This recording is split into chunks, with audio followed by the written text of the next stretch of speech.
गोपीजन वल्लभ जयो गिरिवरधारी जयो यशोदा नंदना जयो ब्रज जनरंजना जयो यशोदा नंदना जयो ब्रज जनरंजना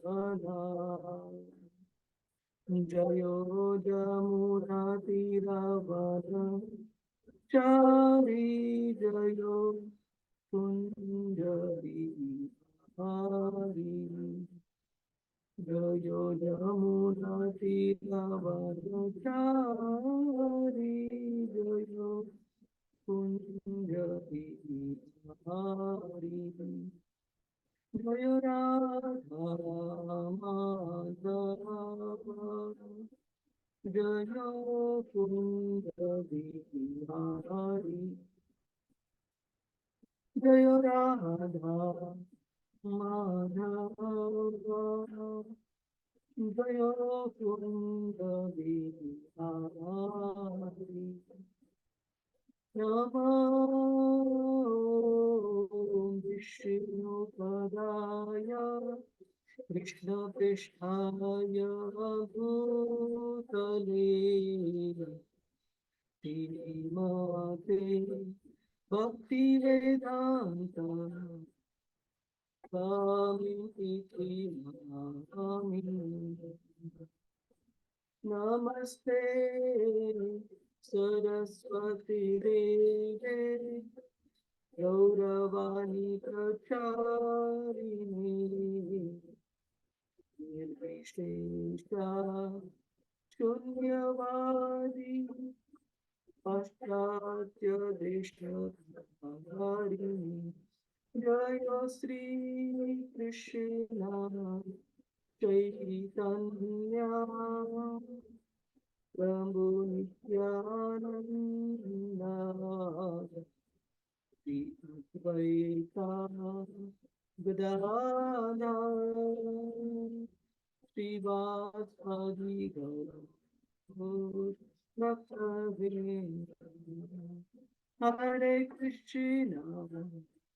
हरे कृष्णा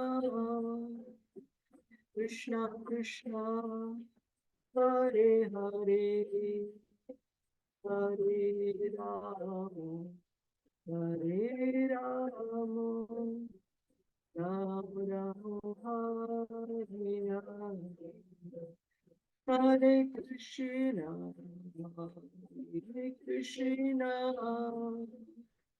कृष्णा कृष्णा हरे हरे हरे राम राम राम हरे हरे हरे कृष्णा कृष्णा कृष्णा हरे हरे हरे राम राम राम हरे हरे हरे कृष्णा कृष्णा कृष्णा हरे हरे हरे राम राम राम हरे हरे जय राधा माधव राधा माधव श्री राधे जय राधा गोविंद राधा गोविंद श्री राधे जय जगन्नाथ जय जगन्नाथ जय बलदेव जय सुभद्रा जगन्नाथ स्वामी नयन पथगामी नयन पथगामी जय गौरानिताय गौरानिताय गौरानिताय जय गौरानिताय जय जय प्रभुपाद प्रभुपाद प्रभुपाद प्रभुपाद जय जय गुरुदेव गुरुदेव गुरुदेव हरिनाम संकीर्तन की जय श्रील प्रभुपाद की जय थैंक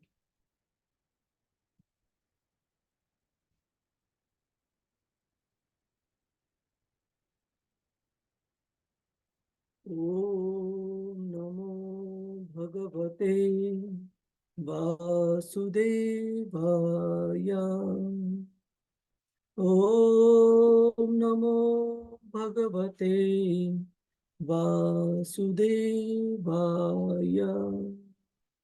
ओम नमो भगवते वासुदेवाय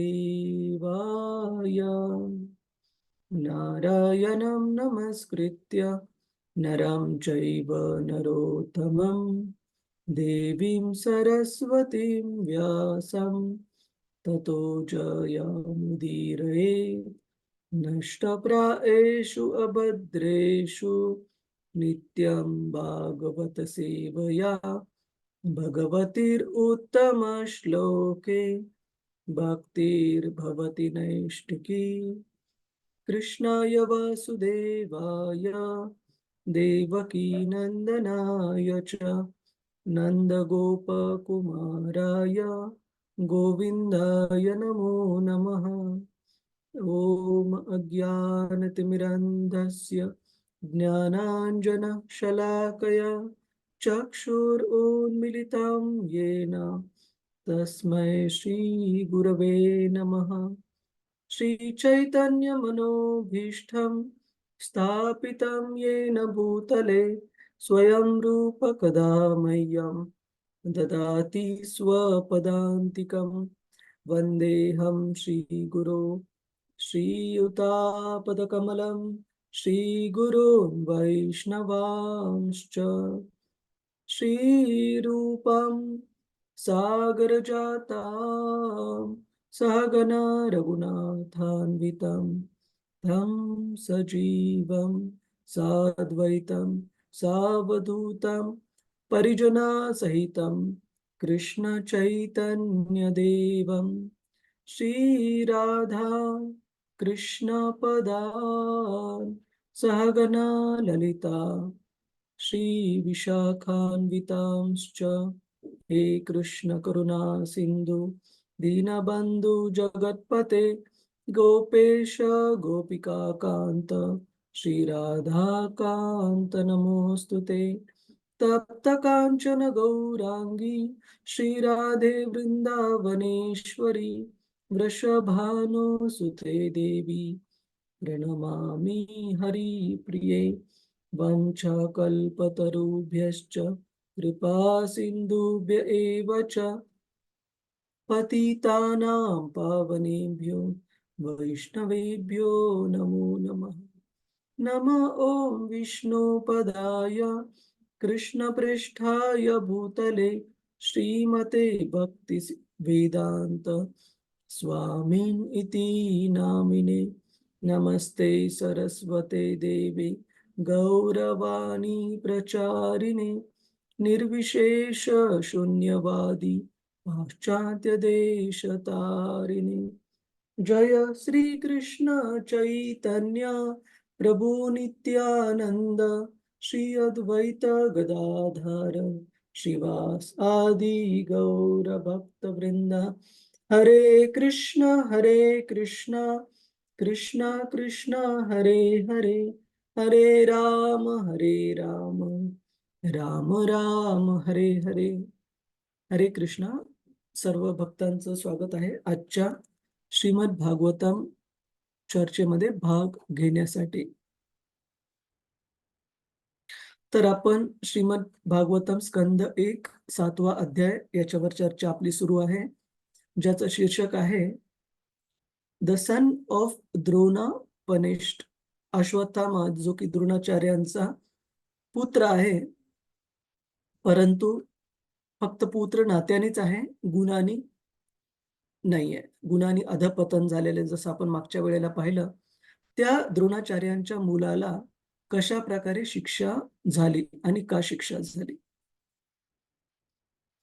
तर आपण पाहिलेलं की कशा प्रकारे अश्वत्थाम्याने आपल्या स्वामींना म्हणजे दुर्योधनाला त्याच्या मृत्यूच्या पूर्वी समाधान करण्यासाठी पांडवांना दर्शवण्यासाठी आणि क्षत्रिय धर्माचे सर्व नियम पायदळी तोडून आणि एका ब्राह्मणाच्या कुळात जन्मलेला असून कृत्य केलेलं आहे. पांडवांच्या झोपलेल्या 5 लहान मुलांना अश्वत्थाम्याने मारलेलं आहे आणि त्यांचे डोके दुर्योधनाच्याकडे घेऊन गेला. त्यांचे धडा वेगळे केलेले शिर आणि दुर्योधनाला सांगितलं, की मी 5 पांडवांना मारलं आहे आणि त्या डोक्यांना स्पर्श करून दुर्योधनाला लगेच कळालं, की अश्वत्थाम्याने 5 पांडवांना नाही, तर त्यांच्या 5 लहान मुलांना मारलेलं आहे आणि तो पण खूप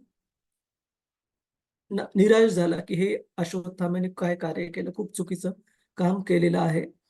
आणि त्यानंतर आपण पाहतो, की स्वाभाविकतः पांडवांची पत्नी, त्या मुलांची आई द्रौपदी दुःखाने खूप वि अ, खूप दुःखी होती आणि त्या द्रौपदीचं सांत्वन करण्यासाठी अर्जुनाने कशाप्रकारे प्रतिज्ञा केली, की मी त्या ब्राह्मण पुत्र अश्वत्थाम्याला पकडून दंड देईल आणि मुलांच्या अंत्यविधीनंतर त्या अश्वत्थाम्याच्या डोक्यावर उभी राहून तू स्वतः अंघोळ कर. अशा प्रकारे प्रतिज्ञा केली आणि त्यानंतर अर्जुन आणि भगवंत कृष्ण पुन्हा अर्जुनाचं सारथ्य करीत आहेत आणि अश्वत्थाम्याच्या पाठीमागे रथ घेऊन निघालेले आहेत.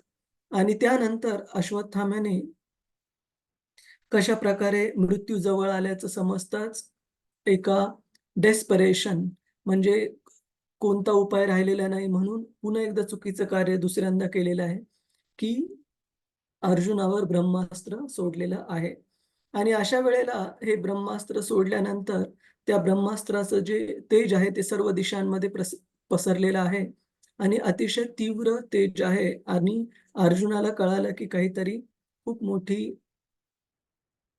अनहोनी, त्याला आपण मराठीमध्ये काय म्हणतो? अनहोनी. खूप मोठी काहीतरी गोष्ट झालेली आहे आणि त्यासाठी अर्जुनाने लगेच अद्भुत अशी. अद्भुत फक्त पॉझिटिव्ह कनोटेशन्स आहे आणि हे जे तेज दिसत होतं, की खूप मोठं काहीतरी भयंकर गोष्ट झालेली आहे, असं अर्जुनाला कळालं. आणि हो. आपण पाहतो, की भगवंतांचे भक्त असतात आणि जे कर्मीच असतात, भौतिकवादी कर्मी लोक. त्यांच्यामध्ये फरक हा राहतो, की ज्यावेळेस भक्ताच्या जीवनामध्ये कठीण प्रसंग दोघांच्या जीवनामध्ये येणार. भौतिक जीवनामध्ये त्यामध्ये फरक पडणार नाहीये. भौतिक जगात जन्म घेतलाय म्हणजे कठीण परिस्थिती, संकट प्रत्येक क्षणी येणार. पण भगवंतांचे भक्त कठीण परिस्थिती आल्यावर कशाप्रकारे त्याला सामोरं जातात आणि जे भौतिकवादी लोक आहेत, जे कर्मी लोक आहेत, ते कशाप्रकारे कठीण परिस्थिती, संकटामध्ये त्याचा सामना करतात. या दोन्हीमध्ये जमीन-आसमानचा खूप मोठा फरक आहे.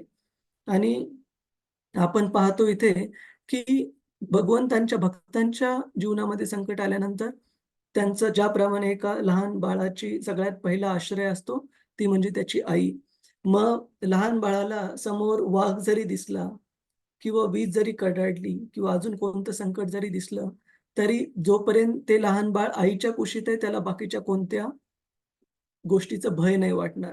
त्याच प्रकारे भगवंतांचे भक्त हे सदा सर्व काळ, चांगला काळ असो किंवा संकटाचा काळ असो, भगवंतांच्या शरणामध्ये राहणं प्रिफर करतात. तर आपण बघत आहोत अर्जुनाच्या प्रार्थना आपण मागच्या वेळेला सुरुवात केल्या आणि पहिली प्रार्थना आपण मागच्या वेळेस म्हटलेली, कृष्ण कृष्ण महाबाहो भक्तानां अभयंकरः अभयंकर त्वम एको दह्यमानानां अपवर्गोसी संस्कृते. तर आपण पाहिलेलं की कशा प्रकारे या जगामध्ये जो कोणी बद्धावस्थेमध्ये व्यक्ती अडकलेला आहे, तो या प वर्गाने खूप ग्रासलेला आहे. आपण प वर्गामध्ये पाहिला कुणाच्या लक्षात आहे? प, फ, ब, भ आणि म. एक कोणी सांगू शकेल प कशासाठी आहे? हरे कृष्णा प्रभुजी, दंडवत प्रणाम. दंडवत. परिश्रम हां, प्रभुजी. हां, धन्यवाद रती रूपा माताजी. प हे परिश्रमसाठी आणि प, फ बाकीचे फेस सॉरी कम अगेन पूजा माताजी. फेस फेस, येतो ना हां, तो करेक्ट. त्याला हां, असं येस फेन म्हणजे face, correct. Face yes yes. प, फ बहुबंधन हां, बाकीच्या भक्तांना पण सांगू द्या. येस प, येस येस हरे प, फ आणि अजून बाकीचे डिव्होटीज, कादंबरी माताजी, गणेश कुलकर्णी प्रभूजी, क्षितिजा माताजी, रेश्मा माताजी. भय येस गणेश प्रभूजी. भय भय. हां. प, फ म्हणजे भय. बरोबर प्रभूजी. प, फ, ब, भ आणि म. तर तुम्ही चौथं सांगितलेलं भ म्हणजे भय, की या जगामध्ये प्रत्येक बद्ध जीव, प्राणीमात्र, मग तो मनुष्य असो किंवा इंद्र देवतांचा राजा असो, प्रत्येक व्यक्ती हा नेहमी भयाने ग्रासलेला आहे. कशासाठी ग्रासलेला आहे? ज्याच्या जवळ एखादी गोष्ट आहे, ती गोष्ट आपल्यापासून जाईल का याचं नेहमी व्यक्तीला भय राहतं. आणि आपण उदाहरण देतो, की छोटीशी चिमणी पण जर रस्त्यावर पडलेले दाणे उचलत असेल, तर नेहमी तिची नजर इकडे-तिकडे पाठीमागे असते, की कोणी येईल का मला मारण्यासाठी, मला इथून पळवून लावण्यासाठी. अशा प्रकारे या भौतिक जगामध्ये प्रत्येक जीव हा नेहमी भयाने ग्रासलेला असतो. तर तिसरं आणि 5वं बाकी आहे. प, फ, ब. ब कशासाठी आहे? क्षितिजा माताजी, कादंबरी माताजी. हरे कृष्ण प्रभुजी. बंधन का? बंधन. हां. ब म्हणजे हां. बंधन, की या भौतिक जगातल्या केलेल्या कार्यांमुळे जे की भगवंत कृष्णांच्या सेवेमध्ये नाहीयेत, ते प्रत्येक कार्य, मग ते चांगलं कार्य असो किंवा वाईट कार्य असो, दोन्ही कार्य आपल्याला बांधून ठेवतात. तुम्ही म्हणताल की चांगलं कार्य कशाप्रकारे बांधून ठेवतं? तर एखाद्याने जर पुण्यकर्म केले असतील, से फॉर एक्झाम्पल कोणी गरीब विद्यार्थ्यांना जर गणवेश दिलेले, पोशाख दिलेले, कपडे दिलेले, खूप चांगलं कार्य आहे. पण ते जर आपण भगवंत कृष्णांना मध्ये ठेवून केलं नाही, केवळ भौतिक पुण्यकर्म म्हणून केलं, तर कदाचित पुढचा जन्म आपल्याला एखाद्या कपड्याचे जे मिल ओनर आहेत, जे मालक आहेत कपड्याच्या मिलचे, त्यांचा मुलगा किंवा मुलगी म्हणून मिळेल, जिथे कपड्याची काही कमी राहणार नाही आपल्याला. किंवा आपण जर कोणत्या तहानलेल्या व्यक्तींना जर पाणी दिलं, जर ते भगवंतांचे अंश म्हणून, त्यांची सेवा म्हणून जर केलं नाही आपण, केवळ भौतिक मदत म्हणून केली, तर पुढचा जन्म आपल्याला असा मिळू शकतो, की एखाद्या पाण्याच्या खूप मोठ्या साठ्याच्या जवळ आपला जन्म आहे, जिथे की पाण्याची काही कमतरता नाहीये. तर फळ मिळेल त्याचं, पण त्या फळाचं फळ पण कशामुळे प्रॉब्लेमॅटिक आहे? कारण ते फळ आपल्याला कर्मबंधनामध्ये अडकवून ठेवेल. म्हणजे ते फळ उपभोगण्यासाठी आपल्याला पुन्हा भौतिक जगात जन्म घ्यावा लागेल आणि पुन्हा भौतिक जगात जन्म घेणं म्हणजे पुन्हा खूप सारे कर्मफळं एकत्रित करणं, वेगवेगळ्या प्रकारचे कार्य करून. अशा प्रकारे पुन्हा जन्म घेण्यासाठी आपल्याला बाध्य करतील. कोणते पण कार्य जे की भगवंत कृष्णांच्या सेवेमध्ये नाहीये. तर अशा प्रकारे परिश्रम, फेन, बंधन, भय आणि मग कशासाठी आहे? मृत्यू मृत्यू हरे कृष्ण प्रभू रेश्मा म्हणजे मृत्यू, करेक्ट. तर अंततः आपण इंग्रजीमध्ये एक म्हण आहे, ॲज शुअर ॲज डेथ. म्हणजे इव्हन भगवद्गीता पण सांगते, जातस्य हि ध्रुवो मृत्यूर. म्हणजे जो व्यक्ती जन्मलेला आहे, एक गोष्ट निश्चित आहे त्या व्यक्तीसाठी. कोणती गोष्ट आहे ती? की त्याचा मृत्यू होणार आहे. कुणीच इथे पूर्ण अमरत्व प्राप्त करू शकत नाही भौतिक जगतामध्ये.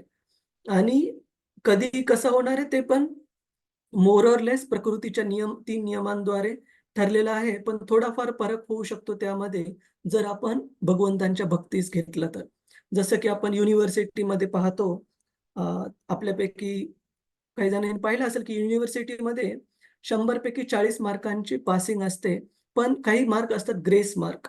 फॉर एक्झाम्पल एखादा मुलगा बाकी सगळ्या विषयांमध्ये पास आहे, परंतु एकाच विषयामध्ये 40च्या ऐवजी 38 पडत आहेत, 37 पडत आहेत. तर त्याला ग्रेस मार्क दिले जातात, की बाबा बाकीचे विषय पास आहेत, याच्यामध्ये ग्रेस मार्क घे आणि पास हो. त्याच प्रकारे जर आपण भक्तीत आलो, तर भगवंत कृष्णांच्या कृपेने थोडाफार आपल्याला ग्रेस प्राप्त होऊ शकतो. थोडाफार नाही, खूप सारा, पण त्याचा आपण गैरफायदा नाही घ्यायला पाहिजे. तर अशा प्रकारे ह्या वर्गामधून भौतिक जगातल्या बाहेर पडण्यासाठी कुणाच्या मदतीची गरज आहे आपल्याला? केवळ आणि केवळ भगवंत कृष्ण. मग बाकीचे देवी-देवता असू द्या, इंद्र, चंद्र, वरुण, वायू, कोणी पण. तर हे भौतिक आशीर्वाद, भौतिक ऐश्वर्य आपल्याला प्रदान करू शकतील. पण ह्या भौतिक जगतातून बाहेर मुक्ती प्रदान नाही करू शकणार. मुक्ती प्रदाता सर्वेषां केवळ भगवंत कृष्ण किंवा त्यांचे जे वेगवेगळे अवतार आहेत, विष्णू तत्व, केवळ ते आणि तेच मुक्ती प्रदान करण्यासाठी सक्षम आहेत. या वर्गातून बाहेर काढण्यासाठी म्हणजे वर्ग प्राप्त करण्यासाठी, आपल्याला प्राप्त करून देण्यासाठी सक्षम आहेत. तर अशा भगवंत कृष्णांना अर्जुन इथे प्रार्थना अर्पण करत आहेत. आणि दावाग्नीबद्दल पण आपण बोललेलो, की कशाप्रकारे या भौतिक जगतामध्ये ज्या अडचणी आहेत, जे संकट आहेत, ते एका वणव्याप्रमाणे आहेत. वणवा हा कुणी पेटवून देण्याची गरज नसते, पण खूप साऱ्या वाऱ्यामध्ये बांबूचे 2 झाडं ज्यावेळेस एकमेकांना घासले जातात, त्यांच्या घर्षणाने अग्नी प्रज्वलित होतो आणि पूर्ण जंगलामध्ये हळू-हळू वणवा पसरतो. आणि त्या वणव्याला जर थांबवायचं असेल, तर तुम्ही फायर ब्रिगेडचा उपयोग नाही. कारण फायर ब्रिगेडचे कितीही पंप जरी लावले, तरी वणव्याचा जो स्कोप असतो आगीचा एवढा मोठा असतो, की त्याला भगवंतांच्या कृपेशिवाय, पावसाशिवाय दुसरा काही उपाय नाहीये, एकदम खूप पेटल्यानंतर. त्याच प्रकारे या भौतिक जगातल्या दावाग्नीमध्ये, वणव्यामध्ये जर आपल्याला वाचायचं आहे, बाहेर पडायचं आहे, तर केवळ आणि केवळ भगवंतांच्याच कृपेचा आपल्याला पाऊस आवश्यक आहे. कुणाचा काही प्रश्न आहे? हरे कृष्ण. या आपण जे मुद्दे आतापर्यंत चर्चिले त्याच्यावर? नाहीतर आपण पुढे जाऊ इथे. श्लोक क्रमांक 23 कृपया तुम्ही म्हणण्याचा प्रयत्न करा. ह्या अर्जुनाच्या प्रार्थना आहेत जवळपास 26व्या श्लोकापर्यंत आणि त्यानंतर भगवंत कृष्ण अर्जुनाला सांगतात, की नेमकं काय सुरू आहे. आपल्याला इथे भागवतम वाचल्यामुळे माहिती आहे, की अश्वत्थाम्याने ब्रह्मास्त्र सोडलेलं आहे. पण मागच्या श्लोकामधून आपल्याला कळतं, की अर्जुनाला अजून हे माहीत नाही, की काय झालेलं आहे नेमकं. कशामुळे सगळ्या दिशेने एवढा प्रचंड तेजस्वी प्रकाश पसरलेला आहे. तर ते भगवंतांकडून खरं जाणून घेण्यासाठी आणि काय करायला पाहिजे त्यांनी स्वतःची संरक्षण करण्यासाठी, त्यासाठी प्रार्थना अर्पण करत आहे. तर कृपया म्हणण्याचा प्रयत्न करा. त्वम् आद्य पुरुष साक्षात् तव ईश्वर प्रकृते परः ईश्वर प्रकृते परः मायां व्युदस्य चिच्छक्त्या मायां चिच्छक्त्या कैवल्ये स्थित आत्मनि कैवल्ये स्थित आत्मनि तुम्ही आदि पुरुष आहात. तुम्ही सर्व सृष्टीत आपला विस्तार केला आहे. तुम्ही भौतिक शक्तीच्या पलीकडे असून स्वतःच्या अंतरंग शक्तीच्या सामर्थ्याने भौतिक शक्तीचे परिणाम दूर करून टाकले आहेत. तुम्ही शाश्वतरित्या दिव्य ज्ञान आणि आनंदात स्थित आहात. तर इथे अर्जुन आपल्याला स्वतःच्या उदाहरणावरून शिकवत आहेत, की कशाप्रकारे कोणतंही संकट आल्यानंतर आपण प्रार्थना अर्पण करायला पाहिजे भगवंतांना आणि ती प्रार्थना कशाप्रकारे अर्पण करायला पाहिजे, याचा पण एक स्टँडर्ड फॉर्मॅट तर नाही म्हणू शकत आपण, पण याचं पण एक व्यवस्थित स्ट्रक्चर, याचं पण एक व्यवस्थित रूप सांगितलेलं आहे शास्त्रामध्ये, की असं नाही आपण भगवंताकडे जाऊ आणि ऑर्डर सप्लायर सारखं डिमांड करू त्यांच्याकडून. जसं आपण कधी-कधी कुठे रेस्टॉरंटमध्ये जातो मेनूमधून गोष्टी ठरवतो 1, 2, 3, 4, 5 ह्या कृपया आणा. तर वेटर येतो, आपण त्याला ऑर्डर देतो, की ह्या 5 गोष्टी आण बाबा. भगवंतांना आपण आज्ञा नाही देऊ शकत. Because Lord Krishna is not our order supplier. भगवंत आपले आज्ञा पालन करणारे नाहीयेत. भगवंत हे पूर्ण पुरुषोत्तम भगवान कृष्ण आहेत. म्हणून त्यांना प्रार्थना करण्याची पण एक प्रॉपर पद्धत आहे, जी आपण भक्तांच्या प्रार्थनेमधून शिकू शकतो. मग ते अर्जुन असू किंवा कुंती महाराणी असू किंवा भीष्मदेव असू किंवा प्रल्हाद महाराज असू किंवा ध्रुव महाराज असू, अशा अत्यंत महान अशा भक्तांच्या प्रार्थना आपल्याला श्रीमद भागवतामध्ये शिकायला मिळतात. आणि त्या प्रार्थनांमधून आपण हे शिकायला पाहिजे, की भक्त भगवंतांपुढे आपल्या स्वतःला कशाप्रकारे प्रस्तुत करतात. इथे अर्जुनाने पहिला प्रश्न हा नाही विचारला, की कृपया तुम्ही सांगा, की हा प्रकाश कुठून आलाय आणि काय करायला पाहिजे मला वाचण्यासाठी याच्यातून. सगळ्यात अगोदर भगवंतांचं स्थान काय आहे, ते भक्त त्यांच्यासमोर मांडतात. भगवंतांचं गुणगान करतात आणि हे गुणगान हे फ्लॅटरिंग नाहीये. फ्लॅटरिंग म्हणजे खोटी स्तुती करणे, कुणाला चढवणे, आपल्याला पाहिजे ती गोष्ट प्राप्त करण्यासाठी. ते झालं भौतिकवादी दृष्टिकोन. पण इथे भगवंतांच्या आपल्या भक्तीमुळे, प्रेमामुळे भक्त कधी पण त्यांचं नाम, रूप, गुण, यश, लीला यांचं गुणगान करण्यामध्ये नेहमी गुंतलेले असतात. जसं तुकाराम महाराज पण म्हणतात त्यांच्या अभंगवाणीमध्ये, की हे भगवान, मला आपल्या गुणगानाशिवाय दुसरं काही येत नाही. म्हणजे आणि एक खूप छान ओळ आहे त्यांच्या अभंगातली, माझ्या तोंडातून निघालेली आपली स्तुती, तुझी स्तुती तुला आवडत नाही आणि त्याशिवाय मला दुसरं काही येत नाही. म्हणजे ज्यावेळेस तुकाराम महाराजांची अभंग गाथा ह्या इंद्रायणीच्या पाण्यामध्ये बुडवणार होते, त्यावेळेला तुकाराम महाराजांना निश्चितच खूप मनामध्ये क्लेश म्हणजे दुःख वाटले. परंतु त्यांनी ती गोष्ट विठ्ठलाच्या इच्छेने होत आहे असं स्वीकारलं. ते म्हणाले, की "हे विठ्ठला, असो जशी आपली इच्छा. आपल्याला कदाचित माझ्या तोंडातून निघालेलं आपलं हे यशोगान कदाचित आवडलेलं नाहीये.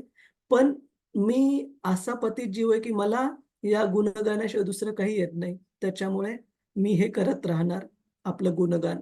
तर सांगण्याचा अर्थ असा आहे, की भगवंतांचे जे भक्त आहेत ते प्रार्थनेमध्ये कधी पण भगवंतांची अगोदर यशोगान करतात. आणि इथे अर्जुन आपल्याला सांगत आहेत त्यांच्या प्रार्थनेतून, कशाप्रकारे भगवंत हे आदिपुरुष म्हणजे त्यांच्या अगोदर कोणीही स्रोत नाहीये त्यांचा. सर्वात अगोदरपासून ते ह्या सृष्टीच्या येण्यापासून अगोदर पण भगवंत हे अस्तित्वात आहेत आणि सृष्टीच्या नंतर पण अस्तित्वात राहतील. म्हणून त्यांना आदिपुरुष म्हटलं जातं आणि भौतिक शक्तीच्या पलीकडे आहेत. स्वतःच्या अंतरंग शक्तीमध्ये नेहमी स्थित असतात. जी बाह्यरंग शक्ती आहे, जी माया शक्ती आहे, ती भगवंतांना स्पर्श करू शकत नाही. आणि ते शाश्वतरित्या सच्चित आनंद, सत म्हणजे शाश्वत आहेत, इटर्नल. चित म्हणजे पूर्णपणे दिव्य ज्ञानाने सक्षम आहेत आणि आनंद म्हणजे भगवंत हे नेहमी आनंदात आहेत.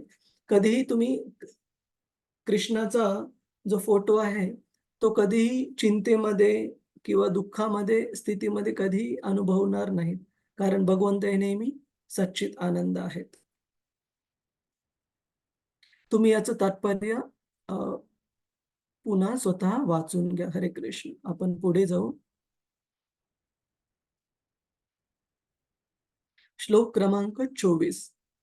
स एव जीवलोकस्य सदैव जीवलोकस्य लोकस्य मायामोहितचेतसः माया मायामोहितचेतसः विधत्से स्वेन वीरेण विदधत्सेन वीरेण श्रेयो धर्मादिलक्षणम् श्रेयो धर्मादिलक्षणम् हरे कृष्ण. आपल्यापैकी कुणाला वाचायला आवडेल?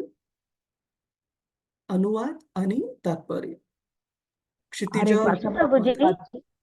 हा, रीना माताजी तुम्ही पुढच्या श्लोकाचं वाचा. क्षितिजा माताजी तुम्ही या हो. श्लोकाचं वाचा. हरे कृष्ण. हरे कृष्ण, श्रीला प्रभुपाद की जय.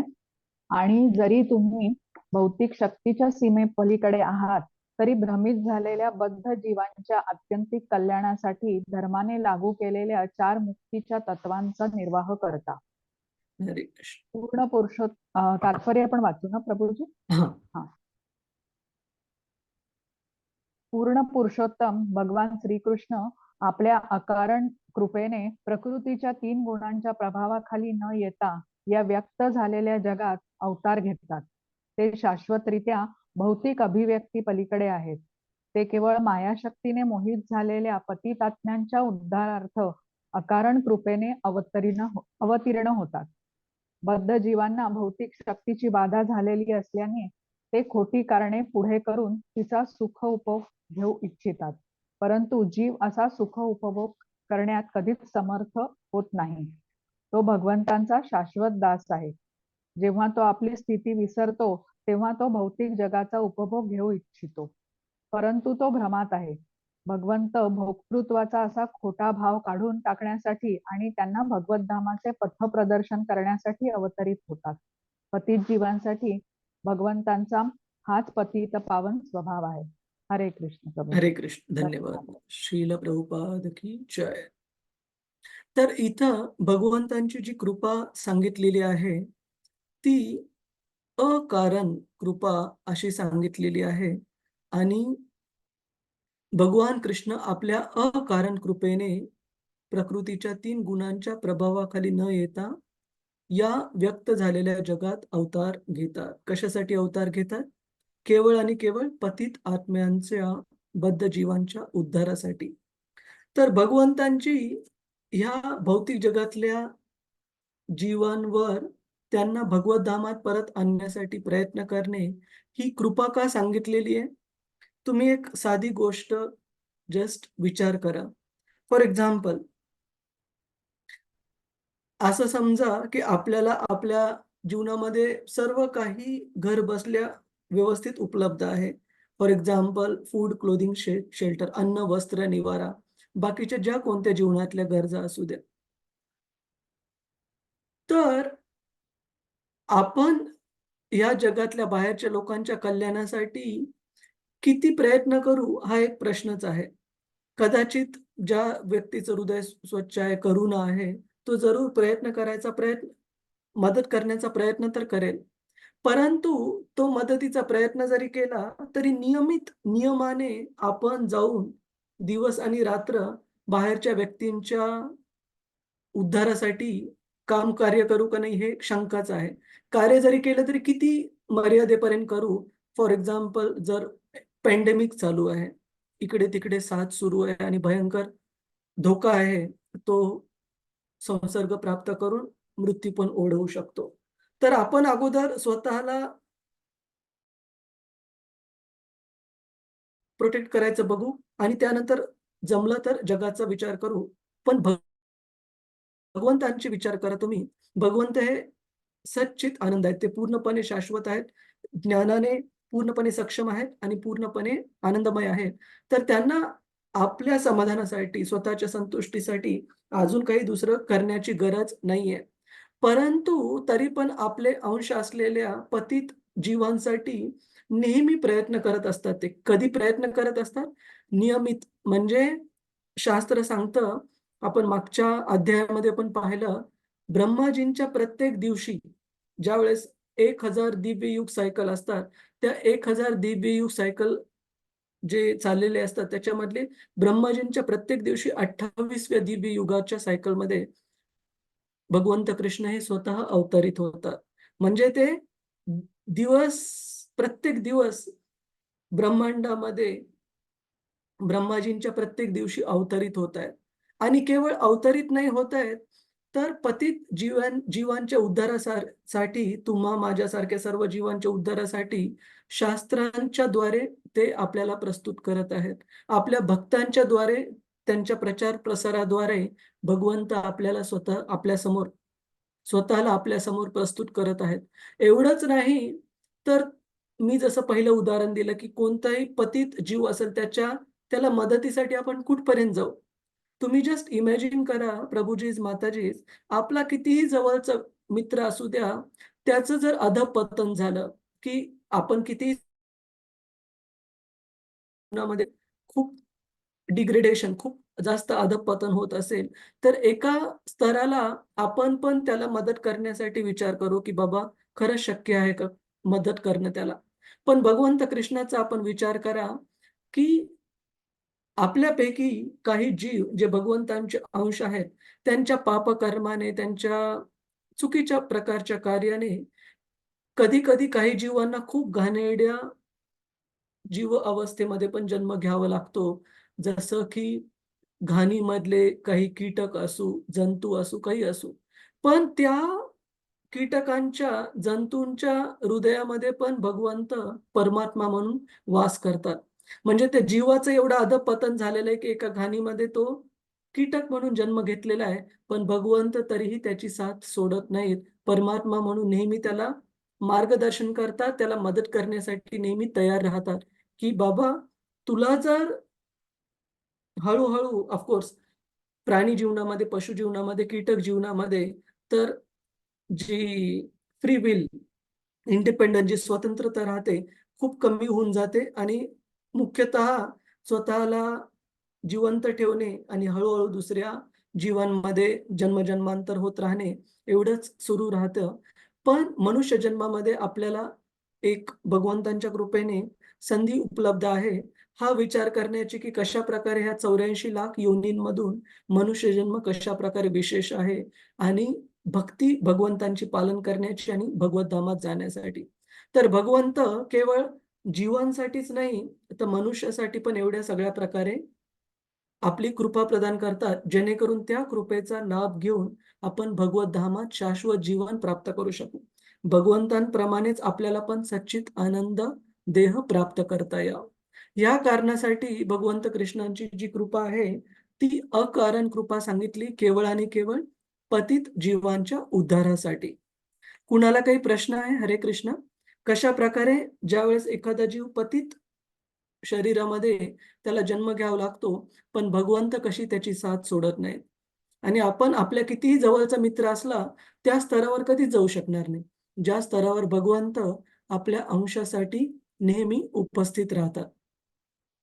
कुणाचा काही प्रश्न आहे या मुद्द्यावर? हरे कृष्ण. कविता माताजी, रेश्मा माताजी, संजय प्रभुजी, शिरीष प्रभुजी. नाही प्रभूजी.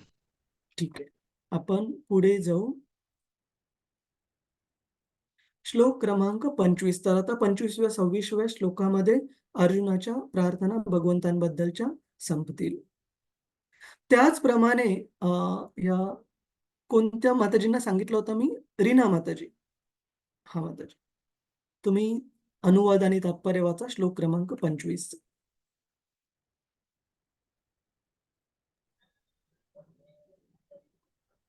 हरे कृष्ण प्रभूजी वाचू. हा हा माताजी. त्याचप्रमाणे तुम्ही जगाचा भार क्षीण करण्यासाठी आणि विशेषतः जे सदैव तुमच्या स्मरणात मग्न आहेत अशा अनन्य भक्त सुद्धा सुहार्दांच्या लाभांसाठी अवतरित होतात. तात्पर्य: भगवंत आपल्या भक्तांचे पक्षपाती आहेत असे दिसते. प्रत्येक जण भगवंतांशी संबंधित आहे. ते सर्वांकरिता समान असूनही त्यांचा आपल्या सुहृद जनांकडे आणि भक्तांकडे अधिक कल आहे. भगवंत सर्वांचे पिता आहेत. त्यांचा कोणी पिता असू शकत नाही आणि तरीही त्यांचा कोणी पुत्र असू शकत नाही. त्यांचे भक्त त्यांचे स्वजन आहेत आणि संबंधी आहेत. येथे पितृत्वादी सारख्या भौतिक नात्यांच्या कल्पनांचा काही संबंध नाही. वर सांगितल्याप्रमाणे प्रभूजी वरती घेतात का? हा. भगवंत त्रिगुणातीत आहेत आणि प्रेमभक्तीतील त्यांच्या स्वजनांच्या आणि नात्याच्या संबंधाने काहीही भौतिक स्वरूपाचे नाही. हरे कृष्ण. हरे कृष्ण. धन्यवाद माताजी. श्रील प्रभुपाद.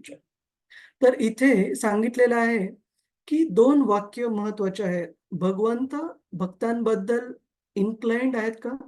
भक्तांना जास्त फेवर करतात का? आणि आपण भगवद्गीतेत पण पाहतो, भगवंत सांगतात की समोहम सर्वभूतेषु. सम सम म्हणजे भगवंत हे इक्विपॉइज्ड, समान रीतीने सर्व जीव हे सर्व त्यांच्यासाठी सारखेच आहेत. ज्या प्रकारे आई आणि वडिलांसाठी जर त्यांना 2-4 मुलं-मुली असतील, तर असं कधी नसतं की हा मुलगा हुशार आहे म्हणून हा आई-वडिलांना प्रिय आहे. दुसरा मुलगा थोडासा कच्चा आहे अभ्यासात म्हणून तो प्रिय नाहीये, असं नसतं. आई-वडिलांसाठी सर्वच मुलं हे तेवढेच प्रिय राहतात. मग हे दोन्ही वाक्य कसे समजायचे आपण, की भगवंतांसाठी त्यांचे सर्व अंश, सारे जे मुलं आहेत, ते सर्व त्यांना तेवढेच प्रिय आहेत. परंतु भक्तांबद्दल विशेषतः त्यांच्या हृदय हे जास्त म्हणजे जवळ आहे. हृदयाच्या जवळ आहेत भक्त. तर दोन्ही वाक्य आपण कशाप्रकारे रिकन्साइल करू शकतो, कशाप्रकारे मॅच करू शकतो, हे समजून, की भगवंतांचे भक्त जरी भगवंतांच्या हृदयाच्या खूप जवळ असले, तरी कोणत्याही जीवाला थांबवलेलं नाहीये भगवंतांनी त्यांच्या भक्तीस घेण्यापासून. थांबवलेलं आहे का? नाही. फॉर एक्झाम्पल एक राजा आहे आणि राजाचे काही क्लोज्ड ग्रुप आहे मिनिस्टरचा असो की त्याच्या जवळचे, जे की राज्याची जे कारभार आहे त्याची प्लॅनिंग ते त्या ग्रुप सोबत चर्चा करून मग करतात. पण त्या ग्रुपमध्ये प्रवेश करण्यासाठी कोणत्या प्रजेच्या व्यक्तीला थांबवलेलं नाहीये. त्याच प्रकारे भगवंतांच्या जर आपल्याला त्या भक्तांच्या, भगवंतांच्या हृदयाच्या जवळ असणाऱ्या भक्तांच्या गटामध्ये जर प्रवेश पाहिजे, तर आपण स्वतः पण भक्तीचं पालन करून भगवंतांना प्रिय होऊ शकतो. तर या दोन्ही गोष्टी कुणाला काही प्रश्न आहे? कशाप्रकारे भगवंत सर्वांसाठी समान आहेत? निश्चित. आणि भगवंतांसाठी भक्तांसाठी त्यांच्या हृदयामध्ये विशेष स्थान आहे. ह्या दोन्ही पण गोष्टी आपण मॅच कशा करायच्या ते आता चर्चा केली. की भगवंत भक्तांसाठी पक्षपाती असून पण सर्व जीवांसाठी तरी पण निष्पक्षपाती राहतात. म्हणजे कुणाला दूर करत नाहीत. मग ते आपण मागच्या श्लोकामध्ये पाहिलं, की एखादा व्यक्ती एखाद्या घाणेरड्या ठिकाणी कीटकाचा जरी त्याला जन्म मिळाला आहे, तरी भगवंत त्या जीवाला दूर करत नाहीत. कुणाचा काही प्रश्न आहे या मुद्द्यावर? हरे कृष्ण. ठीक आहे, आपण पुढे जाऊ. तर या ठिकाणी 26व्या श्लोकामध्ये अर्जुन भगवंत कृष्णांना विचारत आहेत, की कशा प्रकारचं आहे अतिशय प्रखर तेज जे सर्व दिशांना पसरत चाललेलं आहे, ते कुठून येत आहे मला समजत नाही, अशी प्रार्थना करत आहेत. भगवंतांसमोर जे काही मांडावयाचे असेल, ते अशा प्रकारे योग्य आदराने प्रार्थनापूर्वक मांडावयास हवे. हाच आदर्श विधी आहे. भगवंतांचा निकट मित्र असूनही अर्जुन सामान्य लोकांच्या प्रबोधनार्थ म्हणजे तुम्हा आम्हाला सगळ्यांना शिकवण्यासाठी प्रबोधनार्थ या विधीचे पालन करीत आहे. तर अर्जुन स्वतःच्या उदाहरणाने आपल्याला दाखवत आहेत, की कशा प्रकारे आपण भगवंतांना प्रार्थना अर्पण करायला पाहिजे. अगोदर भगवंतांचं जे एक्सक्यूज मी एक मिनिट.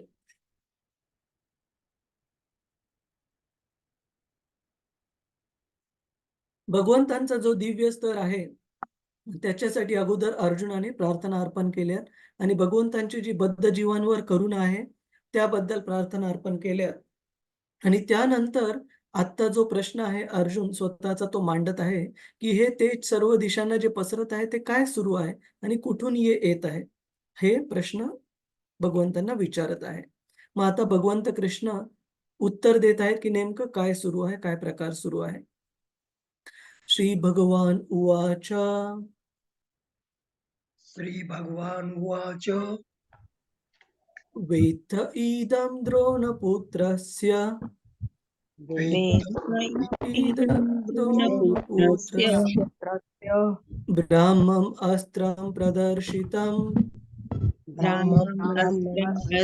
प्रदर्शितं नैवासौ वेद संहारम् नैवासौ वेदसंहारम् प्राणबाध उपस्थिते प्राणबाध उपस्थिते. तर इथे भगवंत उपस्थिते म्हणजे स्वतःच्या जीवावर ज्यावेळेस बेतलं त्यावेळेस अश्वत्थाम्याने केलेलं हे कृत्य आहे. स्वतःचा मृत्यू समीप आलाय हे जाणल्यानंतर, कारण अर्जुन जस्ट त्याचा पाठलाग करत होता आणि जस्ट पकडणारच होता. वेत्थ इदम द्रोणपुत्रस्य, हे अर्जुन तू हे जाणून घे की हे कृत्य कुणी केलंय, जे सगळीकडे खूप तेजस्वी प्रकाश पसरत आहे, डोळ्यांना पण सहन होत नाही असा द्रोणपुत्र अश्वत्थाम्याने ब्राह्मम अस्त्रम प्रदर्शितम, त्यांनी ब्रह्मास्त्र हे सोडलेलं आहे तुझ्यावर. आणि हे ब्रह्मास्त्र सोडलेलं जरी असेल तरी त्याला ह्या विद्येचं ज्ञान नाहीये की कशा प्रकारे वेद संहारम, ह्या ब्रह्मास्त्राला परत कसं घ्यायचं हे त्याला ज्ञान नाहीये. आणि आपण मागच्या वेळेला चर्चा केलेली की कशा प्रकारे आधीच्या काळामध्ये जे विज्ञान होतं ते असं नाही की आत्ताचं विज्ञान जास्त प्रगत आहे, या विज्ञानापेक्षा जास्त प्रगत विज्ञान आधीच्या युगांमध्ये उपलब्ध होतं, जिथे की ब्रह्मास्त्र म्हणजे आजचं जे आण्विक अस्त्र आहे ॲटम बॉम्ब, तो ब्रह्मास्त्र केवळ मंत्रांच्या उच्चाराने हे ब्रह्मास्त्र फेकल्या जाऊ शकत होतं. आणि केवळ हरे कृष्णा कृष्णा कृष्णा हरे हरे, हरे राम राम राम हरे हरे. रतिरूपा माताजी, हरे कृष्ण. माताजी तुम्ही कृपया लक्ष द्या, जर बॅकग्राऊंड आवाज असेल तर हो हो प्रभूजी. प्लीज. हरे कृष्ण. तर अश्वत्थाम्याने हे ब्रह्मास्त्र सोडल्यानंतर आपण पाहतो की मागच्या युगामध्ये केवळ ब्रह्मास्त्राचीच विद्या ज्ञात नव्हती, तर ब्रह्मास्त्र सोडल्यानंतर त्याला कंट्रोल, त्याला परत कसं घेता येईल ही पण विद्या ज्ञात होती. पण प्रभुपादजी सांगतात तात्पर्यामध्ये, आजकालच्या युगामध्ये ब्रह्मास्त्राची विद्या जरी आपल्याला अवगत आहे, परंतु एकदा ते ब्रह्मास्त्र टाकल्यानंतर, फेकल्यानंतर ते कसं परत घेता येईल त्याबद्दल काही उपाययोजना माहित नाहीयेत. आणि दुसरी गोष्ट आपण पाहतो की हे ब्रह्मास्त्र एवढं ॲक्युरेट होतं की एखाद्या व्यक्तीवरच ते टाकलेलं आहे. असं नाही की त्या व्यक्तीच्या आजूबाजूच्या सर्व गोष्टींचा विनाश होईल. केवळ आणि केवळ ज्या उद्देशाने टाकलेलं आहे त्याच व्यक्तीचा विनाश होण्यासाठी सक्षम होतं. पण आजकाल ज्यावेळेस ॲटॉमिक वेपन वापरलं जातं, 2च वेळा वापरले सुदैवाने आतापर्यंत, तर पूर्ण शहरांचा, पूर्ण त्या सिव्हिलायझेशन, पूर्ण त्या ठिकाणांचा पूर्ण विनाश होतो, संहार होतो. अशा प्रकारे हे जे विज्ञान आहे, शस्त्रास्त्रांचं विज्ञान, हे भौतिक शास्त्रच आहे. असं नाही की आध्यात्मिक शास्त्र आहे. पण वैदिक संस्कृतीमध्ये हे विज्ञान हे सूक्ष्म स्तरावर उपलब्ध होतं. आणि आता जे ज्ञान उपलब्ध आहे या शस्त्रास्त्र विद्यांमध्ये, ते बरचसं स्थूल स्तरावर, स्थूल म्हणजे बाहेरच्या, ग्रॉस प्लॅटफॉर्म, बाहेरच्या स्तरावर उपलब्ध आहे. अजून तेवढी प्रगती आपल्या आधुनिक शास्त्रज्ञांची झालेली नाहीये की हे शस्त्रास्त्र कशा प्रकारे एकदा टाकल्यानंतर कंट्रोल पण करता यावेत, परत पण घेता यावेत. तर त्यानंतरच्या श्लोकामध्ये भगवंत कृष्ण अर्जुनाला उपाय सुचवत आहेत की त्यांनी आधीच्या श्लोकात सांगितलं की कसं अश्वत्थाम्याला ब्रह्मास्त्र टाकायचं तर माहितीये, पण न एव आसौ वेद संहारम, त्याला हे माहित नाहीये की कशा प्रकारे त्या एकदा फेकलेल्या ब्रह्मास्त्राला परत घेता येईल. त्यामुळे तू काय कर हे अर्जुना, केवळ दुसरे ब्रह्मास्त्रच अशा अस्त्राचा प्रतिकार करेल. तू युद्धशास्त्रात निपुण आहेस, तेव्हा स्वतःच्या अस्त्राच्या शक्तीने या अस्त्राचे तेज नष्ट कर. तर इथे भगवंत कृष्ण या अण्वस्त्राचा जो परिणाम आहे तो क्षमवण्यासाठी, थांबवण्यासाठी अर्जुनाला दुसरं ब्रह्मास्त्र टाकण्यासाठी, फेकण्यासाठी सांगत आहेत, जेणेकरून एका ब्रह्मास्त्राने या दुसऱ्या ब्रह्मास्त्राचा प्रतिकार करता येईल आणि अर्जुनाची रक्षण होईल. पुढचा श्लोक वाचू. श्लोक क्रमांक 29 कृपया म्हणण्याचा प्रयत्न करा. सूत उवाच सूत उवाच श्रुत्वा भगवता प्रोक्तम् श्रुत्वा भगवता प्रोक्तम् फाल्गुनः परिवीरः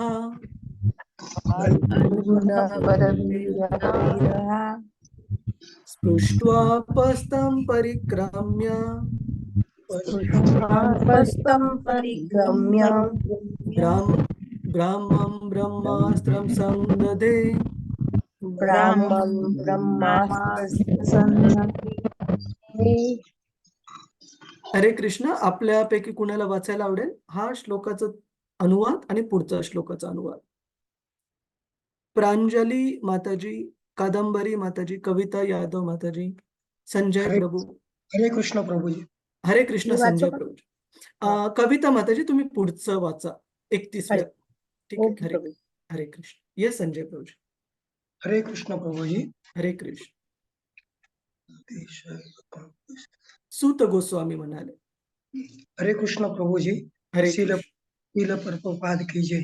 सूत गोस्वामी म्हणाले, भगवंतांचे हे बोलणे ऐकून अर्जुनाने शरीर शुद्धीसाठी पाण्याला स्पर्श केला आणि भगवान श्रीकृष्णांना प्रदक्षिणा घालून त्यांनी ब्रह्मास्त्राचा प्रतिकार करण्यासाठी आपले ब्रह्मास्त्र सोडले. हरे कृष्ण प्रभुजी. पुढचं पण वाचा. जेव्हा जेव्हा त्यांनी दोन्ही अस्त्रांचे तेज एकवटले तेव्हा सूर्यबिंबासमान दुसऱ्या प्रखर अग्निवलयाने संपूर्ण ब्रह्मास्त्र आकाश आणि ब्रह्मांड व्याप्त झाले. तात्पर्य त्या ब्रह्मास्त्राचे तेज प्रलयाच्या वेळी सूर्यबिंबातून निघणाऱ्या अग्नी समान दाहक होते. अणुशक्तीचे विकिरण ब्रह्मास्त्राने निर्माण केलेल्या उष्णतेच्या तुलनेत अल्प असते. अण्वस्त्राचा स्फोटक अधिक स्तर एक ग्रह नष्ट करू शकतो, परंतु ब्रह्मास्त्राने निर्माण झालेल्या उष्णतेने संपूर्ण ब्रह्मांड नष्ट होऊ शकते. म्हणून तेथे या अग्नीची तुलना प्रलया अग्नीशी केलेली आहे. धन्यवाद. धन्यवाद प्रभू. तर हरे कृष्ण. हरे हरे कृष्ण. श्रीमद भागवतमच्या 3ऱ्या स्कंदामध्ये अध्याय क्रमांक 11 मैत्रेय महर्षी विदुरजींना सांगतात की कशा प्रकारे 3 प्रकारचे प्रलय असतात. एक प्रकारचा प्रलय म्हणजे ज्यावेळेस ब्रह्माजींचा दिवस संपतो, त्यांची संध्याकाळ रात्र सुरू होते, त्यावेळेस एक प्रलय होतो ज्याच्यामध्ये जे भुव आणि स्वह, पृथ्वी जो की मर्त्यलोक आहे, स्वर्गलोक पृथ्वीच्या वरचा, आणि पृथ्वीच्या खालचे वेगवेगळ्या प्रकारचे लोक जसं पाताळ, सुतल, तलातल, वितल ह्या प्रकारचे सर्व लोक म्हणजे ग्रह. तर हे सर्व ग्रह ब्रह्माजींच्या दिवस संपल्यानंतर प्रलय होऊन नष्ट होतात. त्याच प्रकारे ब्रह्माजींचं जीवन पूर्ण संपल्यानंतर त्यावेळेस पण एक प्रलय असतो. त्या प्रलयाच्या वेळेस केवळ स्वर्गलोकापर्यंतच नाही तर स्वर्गलोकाच्या वरचे पण जे लोक आहेत जसं की महरलोक, जनलोक, तपलोक आणि ब्रह्मलोक, हे 4 जे आहेत ते पण प्रलयामध्ये नष्ट होतात. तर आपण पाहिला एक प्रकारचा प्रलय ज्यावेळेस ब्रह्माजींचा दिवस संपतो, दुसऱ्या प्रकारचा प्रलय ज्यावेळेस ब्रह्माजींचा जीवन संपतं, आणि तिसऱ्या प्रकारचा प्रलय ज्यावेळेस ब्रह्माजींच्या दिवसामध्ये एका मनूकडून दुसऱ्या मनूकडे राज्य जाते. 14 मनू असतात ब्रह्माजींच्या दिवसामध्ये. तर त्या एका मनूकडून दुसऱ्या मनूकडे ज्यावेळेस ट्रान्झिशन होतं, हँडओव्हर होतं, त्यावेळेस कधी-कधी छोटा प्रलय होतो. तर हे 3 प्रलय पाहिले. तर इथे सांगितलंय ह्या प्रलयामध्ये केवळ अण्वस्त्राच्या स्फोटाने जास्तीत जास्त एक ग्रह नष्ट होऊ शकतो, समजा पृथ्वी. परंतु जर ब्रह्मास्त्राची जी उष्णता आहे त्याने पृथ्वीच नाही तर पृथ्वीच्या खालचे ग्रह जसं की आतल, सुतल, तलातल, वितल, पाताल हे सर्व जे खालचे ग्रह आहेत आणि स्वर्गलोक, हे तिन्ही ब्रह्मांडातले तिन्ही स्तरावरचे ग्रह नष्ट करण्याची क्षमता या अण्वस्त्राने निर्माण झालेल्या अण्वस्त्राने नाही, ब्रह्मास्त्राने निर्माण झालेल्या उष्णतेमध्ये असते. तर भागवत सांगत आहे की या ब्रह्मास्त्राच्या निर्माण झालेल्या उष्णतेसमोर अण्वस्त्रांची जी उष्णता आहे ती एकदम काहीच नाहीये कंपॅरिझन मध्ये, तुलनेमध्ये. तर अर्जुनाने स्वतः ब्रह्मास्त्र इथे टाकलेलं आहे. त्या अश्वत्थाम्याचा ब्रह्मास्त्राचा प्रतिकार करण्यासाठी आणि दोन्ही ब्रह्मास्त्रांची अवकाशामध्ये टक्कर होऊन तिथे खूप मोठी उष्णता निर्माण झालेली आहे. कविता माताजी, हरे कृष्ण.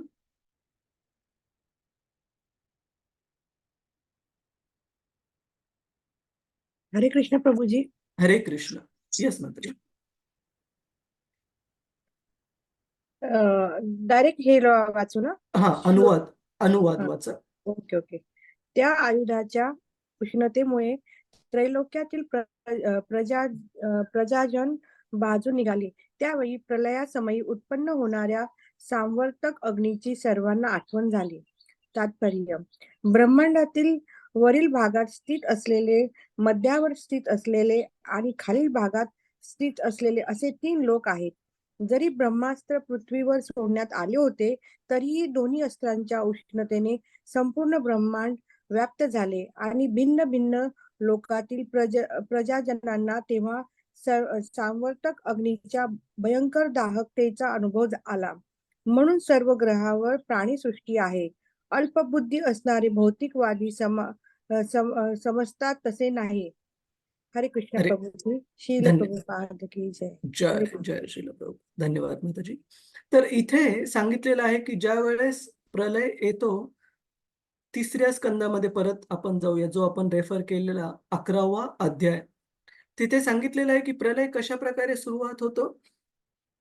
अगोदर खूप मोठ्या प्रमाणामध्ये सूर्यामधून खूप मोठ्या प्रमाणामध्ये उष्णता बाहेर पडते, जवळपास 36,000 आपल्या वर्षा इतकी.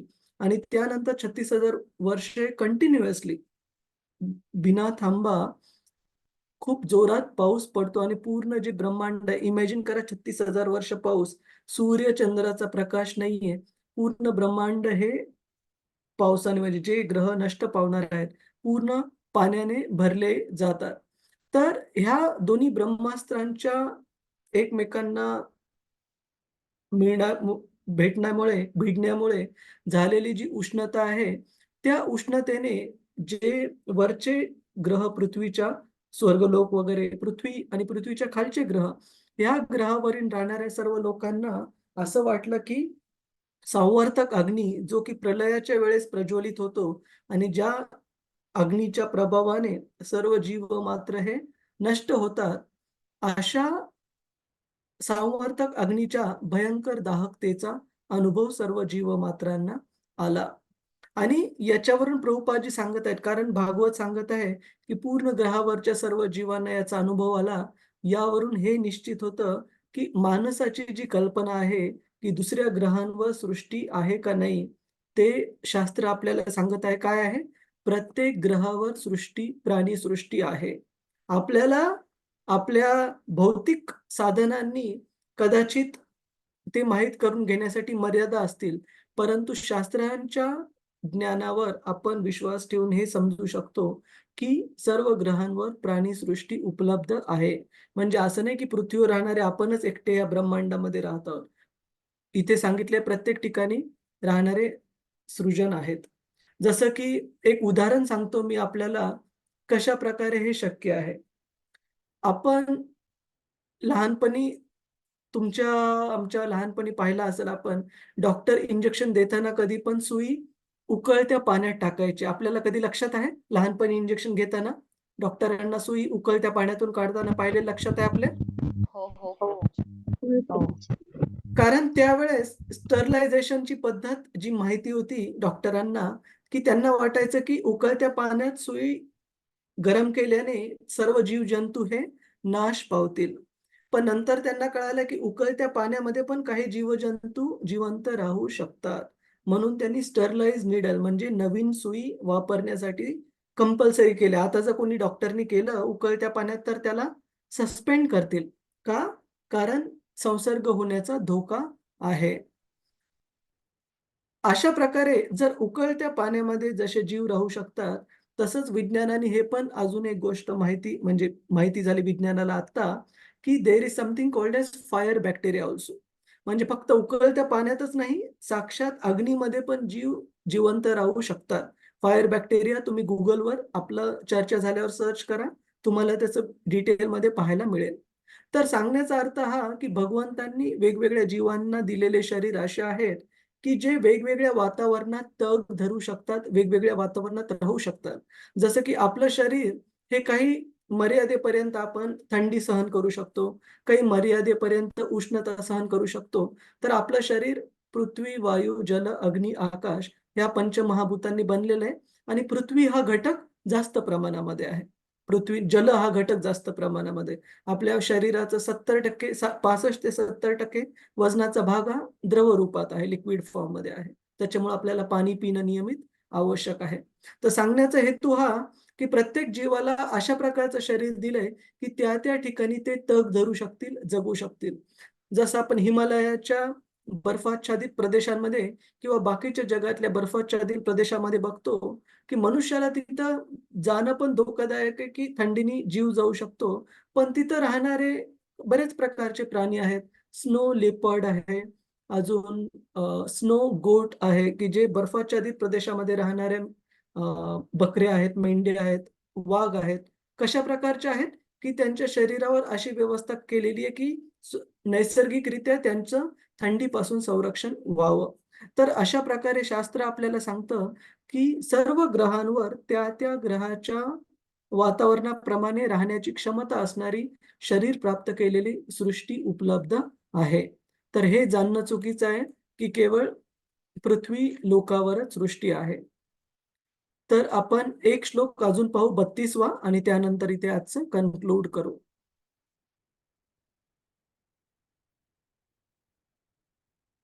कृपया हा श्लोक म्हणण्याचा प्रयत्न करा.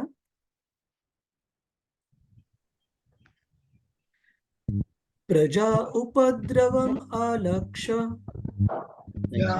जो उपद्रवम् आलक्ष्य लोकव्यतिकरं च तम् लोकव्यतिकरं च तं मतं च वासुदेवस्य मतं च वासुदेवस्य तज्जहार अर्जुनोद्वयम् तदहारोऽर्जुनोद्वयम् संजहार अर्जुनोद्वयम् सञ्जहारोऽर्जुनोद्वयम्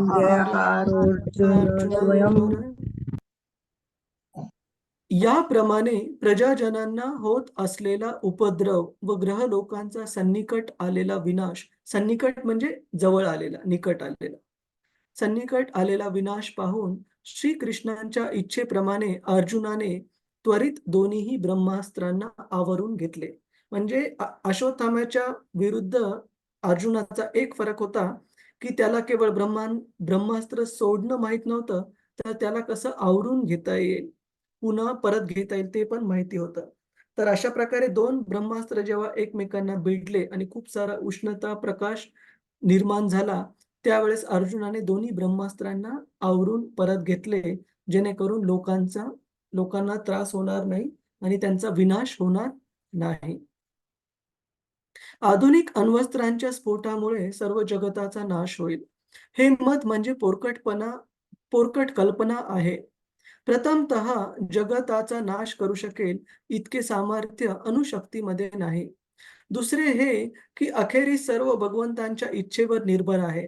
त्यांच्या वाचून किंवा संमती वाचून काहीही रचना किंवा नाश करता येणार नाही.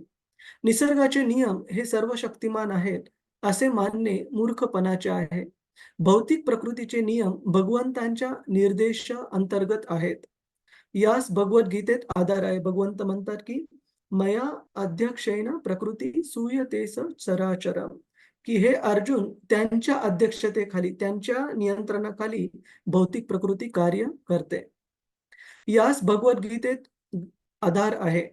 तेथे भगवंत म्हणतात, की प्रकृतीचे नियम त्यांच्या देखरेखीखाली कार्य करतात. जगाचा नाश केवळ भगवंतांच्या इच्छेनुसारच करता येईल, राजकरण्यांच्या लहरीने नाही. भगवंतांनी इच्छिले, की द्रौणी व अर्जुन या दोहोंनी सोडलेली आयुधे आवरण्यात यावीत आणि अर्जुनाने त्यांना आवरले. तसेच सर्व शक्तिमान भगवंतांचे अनेक प्रतिनिधी आहेत. त्यांच्या इच्छेला येईल त्याप्रमाणेच ते कार्य करून घेऊ शकतात.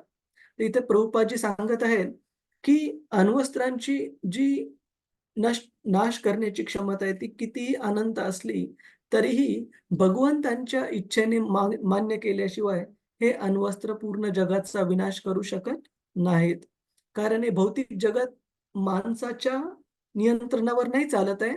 हे भौतिक जगत चालत आहे भगवंतांच्या जी भौतिक प्रकृती आहे, माया प्रकृती तिच्या निदर्शनाखाली, निर्देशाखाली. आणि ह्या माया भौतिक प्रकृतीचे जे नियम आहेत, जे कार्य आहे ते भगवंतांच्या अध्यक्षतेखाली चालतं. म्हणून एक म्हण आहे, की "मारे कृष्ण राखे कृष्ण मारे के." की ज्या कोण्या जीवाला भगवंत संरक्षण द्यायचं ठरवतात, त्या जीवाला जगातली कोणती शक्ती नाही जी मारू शकेल. आणि ज्या कोणत्या जीवाला भगवंतांनी साथ सोडलेली आहे, या जगातली कोणतीच शक्ती नाही की जी त्यांचं नियंत्रण करू शकेल. त्याच्यामुळे असं नाही समजायला पाहिजे की कोणत्याही एका प्रकारच्या गोष्टीमुळे जगाचा विनाश होईल. जगाचा प्रलय त्यावेळेसच होईल ज्यावेळेस भगवंत त्याला परवानगी देतील. एक उदाहरण सांगतो, ज्या प्रकारे बऱ्याचदा आपल्या कधी-कधी ऐकण्यात येतं. आता मी तर त्यावेळेस जन्मलो नव्हतो. पण माझ्या जन्माच्या कदाचित आधी पण स्कायलॅब आपण ऐकलेलं आहे 1960-70 मध्ये स्कायलॅब पडणार होती पृथ्वीवर अवकाशातून. मी त्याच्याबद्दल हो. वाचलेलं आहे, पण ऐकलेलं आहे, पण त्यावेळेस म्हणजे मी जाणण्या एवढा नव्हतो किंवा कदाचित जन्मलेलो पण नव्हतो. तर स्कायलॅब ही अवकाशामध्ये शास्त्रज्ञांनी सोडलेली, पण त्याला पृथ्वीच्या वातावरणात आल्यानंतर नियंत्रण करणं त्यांना शक्य झालं, म्हणजे अवघड जात होतं. तर हे माहीत नव्हतं, की सोडताना तर सोडली अवकाशामध्ये, पण त्याला परत कसं सुरक्षित पृथ्वीवर आणायचं. म्हणून बऱ्याचशा शाळांना वगैरे सुट्ट्या देण्यात आल्या, शाळा कॉलेजेसला सुट्ट्या देण्यात आल्या. कारण हे माहीत नव्हतं, की कुठे जाऊन पडेल ती आणि कुणाचा विनाश होईल. तर इथे सांगितलेलं आहे, की जोपर्यंत भगवंतांची इच्छा होणार नाही, जोपर्यंत भगवंतांची आज्ञा आणि परवानगी नाही, तोपर्यंत ह्या जगाचा कोणतीही भौतिक शक्ती विनाश करू शकत नाही. हां, थोडाफार नाश होईल एका ठिकाणचा आणि त्याच्यात पण बरेच लोकं जातील, हे सगळं आहे. पण पूर्ण पृथ्वीचा संहार होणं शक्य नाही. काही जण तरी वाचतीलच भगवंतांच्या इच्छेप्रमाणे. तर इथे आपण कन्क्लूड करू. आजच्या चर्चेवर आपला कोणता प्रश्न आहे? काही जिज्ञासा आहे? हरे कृष्ण. प्रभुजीज, माताजीज. शिरीष तारे प्रभू, कादंबरी माताजी, मनीषा जोशी माताजी, रेश्मा माताजी, स्नेहल माताजी, विजया माताजी आणि माधुरी माताजी. कुणाचं नाव घेतलं नसेल तर माफ करा. पण जस्ट असे सर्वांना विचारत आहे. कुणाचा काही प्रश्न आहे? प्रांजली शिंदे माताजी, हरे कृष्ण. प्रभूजी मी शिरीष हरे तारे कृष्ण. हा, शिरीष प्रभू तुम्ही यानंतर विचार माताजींचं झाल्यावर. येस माताजी, हरे कृष्ण प्रभूजी, दंडवत प्रणाम. दंडवत माताजी. प्रभूजी, जसं भगवंतांना कीटकाच्या म्हणजे आज एखादा किडा त्यांच्यासोबत पण भगवंत असतात, मग जसं त्या जीवाला शिक्षा आहे तशी ते एक प्रकारे भगवंताला पण शिक्षा असते का? खरी गोष्ट आहे, की आपण आपल्या चुकीच्या कर्माने भगवंतांना पण अशा घाणेरड्या स्थितीमध्ये येण्यासाठी हे करत आहोत, मजबूर करत आहोत. परंतु भगवंतामध्ये आणि त्या जीवात्म्यामध्ये फरक आहे, की जसं आपण उदाहरण देतो, की एखादी घाणेरडी जागा आहे, पाणी वगैरे सांडलेलं आहे, चिखल झालेलं आहे. परंतु सूर्य जो आहे, तो त्या घाणेरड्या जागेमधून पण पाणी शोषून घेतो आणि तरी पण सूर्य हा नेहमी कसा राहतो?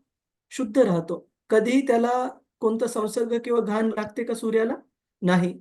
उलट ती जी घाणेरडी जागा आहे, ती सूर्यप्रकाशाने पाणी शोषून घेतल्यामुळे हळू-हळू स्वच्छ होते. त्याच प्रकारे भगवंत हे कोणत्याही स्थितीमध्ये जरी राहिले, तरी पण त्यांना त्या भौतिक स्थितीचं जे प्रभाव आहे, तो त्यांना स्पर्श नाही करू शकत माताजी. पण एक गोष्ट हम्म. निश्चित आहे, की आपण भगवंतांना निश्चितच आनंद देत नाहीये आपल्या स्वतःच्या अधःपतनाने. त्याच वेळेला जर जीवाने हळू-हळू चांगले कर्म करून मनुष्य जन्म घेऊन जर भगवत भक्ती प्राप्त केली, तर परमात्मा रूपामध्ये भगवंत आपल्याला अजून मदत करण्यासाठी तत्पर आहेत, आतुर आहेत, त्यांच्याकडे घेऊन जाण्यासाठी. ठीक आहे. प्रांजली धन माताजी. हरे हो, कृष्ण. धन्यवाद प्रभूजी. हरे कृष्ण. हरे कृष्ण. शिरीष तारे प्रभूजी, हरे कृष्ण. शिरीष प्रभूंना मला वाटते बहुतेक त्यांना प्रभूजी हरे कृष्ण, तुमचा प्रश्न आहे. हा प्रभूजी, नमस्ते, हरे कृष्ण. मला एक विचारायचं की प्रलय प्रलय आणि हे ब्रह्माजीचं दिवस संपल्यानंतर होणारा हा ते एकच गोष्ट असते का वेगळं आहे? आपण प्रलय म्हणजे आपण पूर म्हणतो ना, पाणी नाही ना, असं नाही ना काय? हा, एक मिनिट. प्रलय म्हणजे पूर्ण ह्या सृष्टीचा नाश का? विनाश.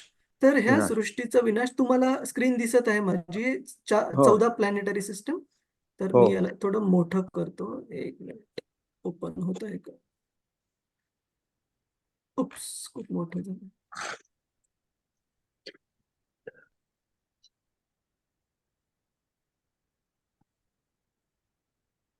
हा, तर हे जे 14 प्लॅनेटरी सिस्टम जे आपण 14 प्रकारचे ग्रह म्हणतो ना प्रभूजी, हे आहेत. हा तर याच्यामध्ये तुम्हाला दिसेल की पृथ्वीलोक हा भूरलोक सर्वात मध्ये आहे. हा त्याच्यावर 6 आहेत. बरोबर. भुवरलोक, स्वर्गलोक, महलोक, जनलोक, तपलोक आणि सत्यलोक. आणि पृथ्वीच्या खाली आहे आताल, वितल, सुतल, तलातल, महातल, रसातल आणि पाताळ. तर ज्या वेळेस ब्रह्माजींचा दिवस संपतो ना प्रभूजी, तर स्वर्गलोकापासून सर्व खाली म्हणजे स्वर्गलोक, भुवरलोक, पृथ्वी पृथ्वी आणि आणि खाली पृथ्वीच्या खालचे 7 हे चाल. सर्व नष्ट होतात, प्रलय पावतात. आणि ते नष्ट कसे होतात? अगोदर खूप जास्त उष्णता आणि त्यानंतर खूप जास्त पाऊस आणि नंतर पाऊस. आणि त्या पावसाच्या वेळेला सूर्य आणि चंद्र या दोन्हीचा प्रकाश नाही, काही नाही. तर अशा प्रकारे प्रलय होतो पूर्ण. आपल्याला एवढं दिवस पण थांबायची गरज पडणार नाही, कारण त्याच्या अगोदर सर्व सृष्टी नष्ट संपला. होऊन जाईल, संपलं संपला. असेल. हा बरोबर. आणि त्याही महत्वाचं म्हणजे आपल्याला प्रलयापर्यंत थांबायचं नाहीये ह्या भौतिक जगात. त्याच्यामुळेच एवढे सगळे प्रयत्न सुरू आहेत. प्रयत्न चालू आहे. तुकाराम महाराज म्हणतात, एवढ्यासाठी केला सगळा खटाटोप, हा, टाटो. शेवटचा दिवस गोड व्हावा. अंततः आपल्याला भगवंतांची स्मृती आणून आपल्याला भगवत धामामध्ये जायचंय. तर हा प्रलय झाला ब्रह्माजींच्या दिवसाच्या शेवटी, दिवस संपताना. दुसऱ्या प्रकारचा प्रलय आहे ब्रह्माजींचं पूर्ण जीवन संपल्यानंतर, त्यांच्या मृत्यूच्या अगोदर. तर त्यावेळेला सत्य लोकापासूनचे सर्व ग्रह हे नष्ट होतात, प्रलय पावतात प्रभूजी. ठीक आहे, वरचे 4 पण. आणि पुन्हा ज्यावेळेस नवे ब्रह्माजी अवतरित होतात, गर्भोदक्ष विष्णूंच्या नाभीतून, कमळामधून निर्माण होतात, त्यावेळेला पुन्हा सृष्टीची रचना होती, पूर्ण सर्व लोकांची रचना होती. आणि ज्यावेळेस ब्रह्माजींचा नवीन दिवस सुरू होतो, त्यावेळेस हे पहिले 4 तर तसेच राहतात, सत्यलोक, तपलोक, जनलोक, महरलोक. आणि त्याच्या खालचे म्हणजे स्वर्गलोक, भुवरलोक, पृथ्वी आणि त्याच्या खालचे सर्व, यांच्यावर सृष्टीची रचना पुन्हा केली जाते. प्रभूजी, एक माहिती म्हणून विचारतो हा, की की आपल्याकडे म्हणजे जे काय लिटरेचर्स किंवा स्क्रिप्चर्स आहेत त्याच्याप्रमाणे अनेक ब्रह्माजी पण होऊन गेलेले आहेत का? आत्ताच आहेत. एकच ब्रह्माजी होऊन गेलेले नाहीत, आहेत सध्या. कारण हे आहे? जे ह्या सगळ्या ग्रहांना मिळून काय म्हटलं जातं प्रभूजी? एक ब्रह्मांड म्हटलं जातं. ब्रह्मांड. हा ठीक आहे. किंवा त्याला इंग्रजीमध्ये कॉस्मिक मॅनिफेस्टेशन म्हणतो, कॉस्मॉस म्हणतो इंग्रजीमध्ये. तर अशा अनंत ब्रह्मांड हे भौतिक जगतामध्ये उपलब्ध आहेत प्रभूजी. आणि वेगवेगळ्या ब्रह्मांडांमध्ये हे 14 प्लॅनेटरी सिस्टम्स आहेत. आणि त्या 14 प्लॅनेटरी सिस्टमसाठी एक प्रकारचे ब्रह्मा जे आहेत, जसे आपले ब्रह्मा आहेत, त्यांना किती डोके आहेत? 4 आहेत. तुम्हाला 3 दिसतात तिथे आणि एक पाठीमागे, असे 4 डोके आहेत.